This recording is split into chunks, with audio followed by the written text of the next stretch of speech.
कमलेश के पास काफी सालों से एक गौरा नाम की गाय थी, जिसने उसकी गरीबी में उसका काफी ही साथ दिया। जब कमलेश गरीब था तो गौरा ने उसे भर भर के दूध दिया, जिसे बेचकर कमलेश अब काफी ही अमीर हो चुका था। लेकिन अब वक्त ऐसा आ गया था कि गौरा काफी ही बूढ़ी हो चुकी थी, तो वो ना ही दूध दे सकती थी और ना ही बच्चे।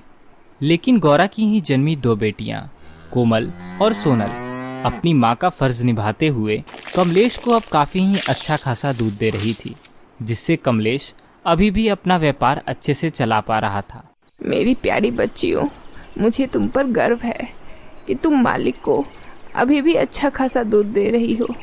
मैं तो अब बूढ़ी हो चुकी हूँ, मुझे तो मालिक अब ऐसे ही ढो रहे हैं। ना तो मैं दूध दे सकती हूँ और ना ही बच्चे। मैं तो मालिक पर अब बोझ बन चुकी हूँ। ऐसा क्यों कह रही हैं माँ?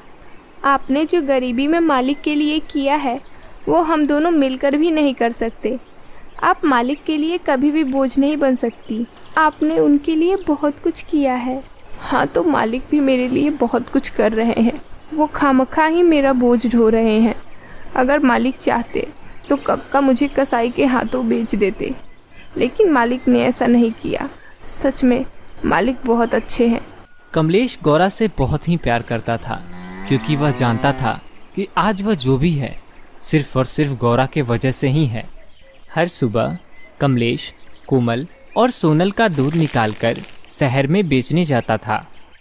ममता, मैंने कोमल और सोनल का दूध निकाल लिया है और उसे अब मैं बाजार में बेचने जा रहा हूँ। तुम मेरा एक छोटा सा काम कर दो। मैं जब तक बेच कर आता हूँ तब तक तुम गायों के लिए खेत से चारा लाकर उन्हें डाल दो। ठीक है, मैं गायों को चारा डाल दूंगी। आप दूध बेचकर जल्दी आना। कमलेश की पत्नी ममता गायों के लिए चारा लेने अपने खेत में जाती है और वहां से गायों के लिए चारा लेकर अपने घर वापस जा रही थी। तभी उसे रास्ते में एक सूट बूट पहना व्यापारी मिलता है, जो ममता से कहता है, अरे ममता बहन, ये चारा किसके लिए ले जा रही हो?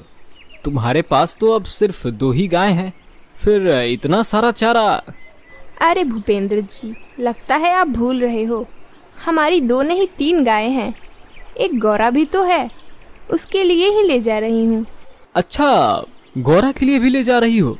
अरे ममता बहन, मेरी मानो, आपकी बूढ़ी हो चुकी गाय गौरा तो अब ना ही दूध देती होगी और ना ही बच्चे, फिर तुम खामखा ही उसकी बोझ क्यों ढो रही हो? अगर तुम चाहो तो मैं उसका अच्छा खासा दाम दिलवा दूंगा। अगर बेचना हो तो मुझे कहना। बात तो आप सही कह रहे हैं। ठीक है, मैं अपने पति से इसके बारे में बात करके आपको बताऊंगी। फिर ममता अपने घर वापस चली जाती है। घर जाकर वह अपने पति से गौरा को बेचने की बात करती है। अजी, आपसे एक बात कहनी थी। आज रास्ते में भूपेंद्र भाई मिले थे। वो गौरा को बेचने के बारे में बता रहे थे। बोल रहे थे कि गौरा की अच्छी खासी दाम दिलवा देंगे। आपका इसके बारे में क्या विचार है? वैसे भी वह अब दूध तो देती नहीं है, खामखा हम पर बोझ बनी हुई है। ममता, मुझे तुम्हारी इस बात को सुनकर बहुत ही दुख हुआ और मुझे ये कहते हुए भी बहुत ही शर्म आ रही है कि तुम मेरी पत्नी हो। तुमने आखिर गौरा को बेचने की सोच भी कैसे ली? जब गौरा जवान थी तो उसने हमारी गरीबी को दूर किया, और अब जब तुम अमीर हो गई हो तो तुम अपने मुसीबत में साथ देने वाले को भूल गई। खबरदार, जो तुमने ऐसा सोचा भी, मैं गौरा को कभी नहीं बेच सकता। वह मेरे लिए लक्ष्मी है। उसने जो मेरे लिए किया है वह शायद तुम भी ना कर सको। ठीक है, अगर ऐसी बात है तो जब तक आप गौरा को बेचने के लिए राजी नहीं होंगे तब तक मैं आपसे बात नहीं करूंगी। इतना कहकर ममता वहां से जाने लगती है। अरे ममता, रुको, मेरी बात सुनो। तुम ऐसा क्यों कर रही हो? ऐसे ही वक्त गुजरता जाता है। ममता कमलेश से बातें नहीं करती, जिस वजह से कमलेश को मजबूरन गौरा को बेचने का फैसला करना पड़ता है। और अगले ही दिन ममता उस व्यापारी को अपने घर बुला लेती है। अरे वो देख कोमल, उसके हाथ में रस्सी है। लगता है वो कोई व्यापारी है। लग रहा है वो हम में से किसी को खरीदने आया है। नहीं मेरी बच्चियों, ऐसा नहीं हो सकता। मालिक हम में से किसी को नहीं बेच सकते। मालिक हमसे बहुत प्यार करते हैं। हाँ माँ, आप सही कह रही हो। ऐसा ना हो तो ही सही है, वरना हम में से कोई एक भी अलग हो गया तो हम तो जी ही नहीं पाएंगे। तभी वह व्यापारी ममता को 25,000 रुपए देता है, जिसे देखकर ममता बहुत ही खुश हो जाती है। लेकिन कमलेश ये सब देखकर बहुत ही दुखी हो जाता है। ये कैसी औरत है जो घर की लक्ष्मी को ही बेचने में तुली हुई है। मुझे माफ कर देना गौरा, मैं ना चाहते हुए भी तुम्हें बेचने पर मजबूर हो गया हूँ। मुझे माफ कर देना। कमलेश की यह बातें सुनकर तीनों गायों को बहुत ही बड़ा झटका लगता है। देख लिया ना माँ, आप कहती थी ना मालिक आपको कभी नहीं बेचेंगे। मालिक ने क्या किया, आपको व्यापारी के हाथों बेच दिया। आपने गरीबी में कितना साथ दिया है उनका। अब यह व्यापारी आपको कसाई के हाथों बेच देगा। कल को हम भी बूढ़ी हो जाएंगी तो हमें भी मालिक कसाई के हाथों बेच देंगे। सच में माँ, इंसान बहुत मतलबी होते हैं।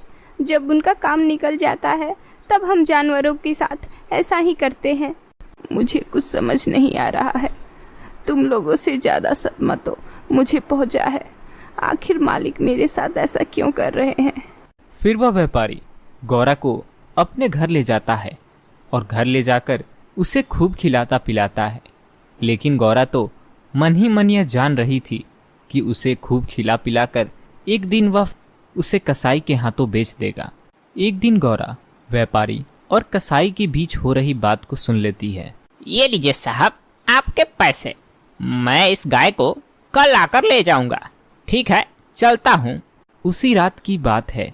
कमलेश की पत्नी ममता के सपने में भगवान शिव आते हैं। ममता, ओ ममता, तुम्हारी गाय गौरा कहाँ है बिटिया? अरे शिव जी, आप मेरे सपने में। मैं तो धन्य हो गई। गौरा को तो मैंने कुछ समय पहले एक व्यापारी के हाथों बेच दिया। तुमने बहुत ही गलत किया। गरीबी में गौरा ने तुम्हारा कितना साथ दिया, तुम्हें अपना दूध देकर तुम्हें इतना अमीर बनाया, और जब उसे तुम्हारी सबसे ज्यादा जरूरत थी तो बुढ़ापे के समय में तुमने उसे बेच दिया। तुम्हें पता है, उस व्यापारी ने गौरा को एक कसाई के हाथों बेच दिया है। ममता, तुम्हारे पास अभी भी समय है, गौरा को बचा लो। मुझे माफ कर दीजिए शिव जी, आपने मेरी आंखें खोल दी। मुझसे बहुत बड़ा पाप होने से बच गया। मैं कल ही गौरा को जाकर उस व्यापारी के यहाँ से ले आऊंगी। अगली सुबह होते ही ममता ने कमलेश से अपने सपने के बारे में सारी बात बताई। ममता, मैंने तो पहले ही कहा था तुम ऐसा मत करो। गौरा ने हमारे लिए कितना कुछ किया था और तुमने उसे मेरे हाथों भिजवा दिया। तुमने अपने साथ साथ मुझे भी बहुत बड़ा पाप का भागीदार बना दिया। अब जल्दी चलो, हम गौरा को वापस ले आते हैं, वरना ना जाने मेरी गौरा का क्या हाल होगा। फिर वह दोनों उस व्यापारी के पास जाते हैं जिनसे उन्होंने गौरा को बेचा था। अरे भूपेंद्र जी, मेरी गौरा कहाँ है? मुझे मेरी गौरा वापस दे दीजिए। मैं आपको उसके सारे पैसे वापस दे दूंगा। मुझे मेरी गौरा को नहीं बेचना। लेकिन कमलेश भाई, मैंने तो उसे कल ही कसाई के हाथों बेच दिया है।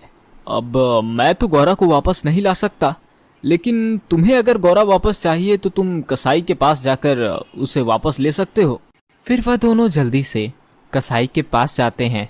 अरे, आपने जो गाय कल भूपेंद्र भाई से खरीदा था, वह गाय कहाँ है? क्यों भाई, तुम्हें उस गाय से क्या मतलब?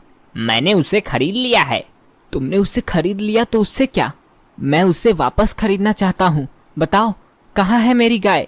तुम्हारी गाय तो मेरे पास ही है, लेकिन मैं कुछ देर बाद उसे बाजार ले जाने वाला हूँ। खबरदार, तुमने उसे कहीं ले जाने की बात की तो तुम्हें जितना भी पैसा चाहिए मैं तुम्हें दूंगा। तुम मेरी गौरा को मुझे वापस कर दो। ठीक है, मुझे तो पैसों से मतलब है, लेकिन उसके अब दुगुना पैसे लगेंगे, क्योंकि उसे चारा भी तो खिलाया है मैंने। अरे ठीक है, तुम्हें जितना भी पैसा चाहिए मैं तुम्हें दूंगा, लेकिन मेरी गौरा को मुझे वापस कर दो। फिर कमलेश ने उस कसाई को दुगुना पैसे देकर गौरा को वापस अपने घर ले गया। गौरा को अपने पास देखकर कोमल और सोनल बहुत ही खुश हुए और उनके जान में जान आई। फिर कमलेश और उनकी तीनों गाय खुशी खुशी रहने लगी। और कमलेश का दूध का व्यापार अच्छे से चलता रहा।